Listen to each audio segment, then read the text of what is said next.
Hello दोस्तों, तो आज हम देखते हैं कि हमने पिछली जो क्लासों में जो देखा है उसका हम रिवीजन करते हैं।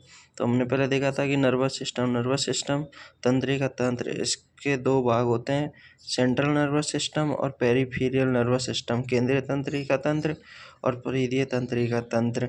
केंद्रीय तंत्रिका तंत्र के दो पार्ट होते हैं, ब्रेन और स्पाइनल कॉर्ड। इसी प्रकार से पेरिफेरल नर्वस सिस्टम के भी दो प्रकार होते हैं, सोमैटिक नर्वस सिस्टम और ऑटोनोमिक्स नर्वस सिस्टम। जो सोमैटिक नर्वस सिस्टम है इसके भी दो पार्ट्स होते हैं, क्रेनियल नर्व और स्पाइनल नर्व।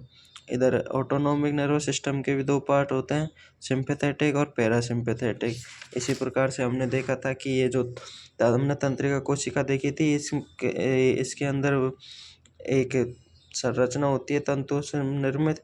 ये तंतुओं निर्मित इसका आंतरिक भाग साइटोन कहलाता है, जिसे हम सेल बॉडी कहते हैं। और इसके अंदर आरएनए और प्रोटीन के कुछ कण पाए जाते हैं, जिन्हें हम निसेल ग्रेन्युल्स कहते हैं, निसेल कण कहते हैं।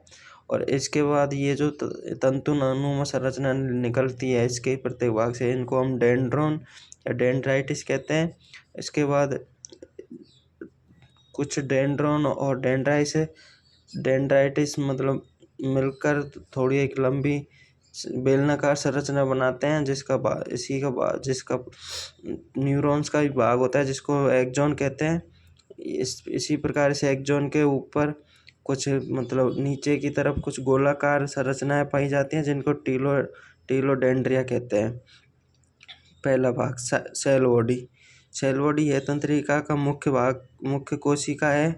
निसेल कण ग्रेन्युल्स साइटोन के अंदर आरएनए व प्रोटीन के कण पाए जाते हैं।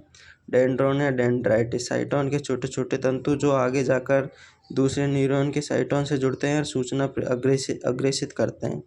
एक्सॉन साइटोन से ही एक बड़ा व लंबा प्रवर्धन निकलता है। इसी पर विशेष कोशिकाओं की परत पाई जाती है जो माइलिन आवरण का निर्माण करती है।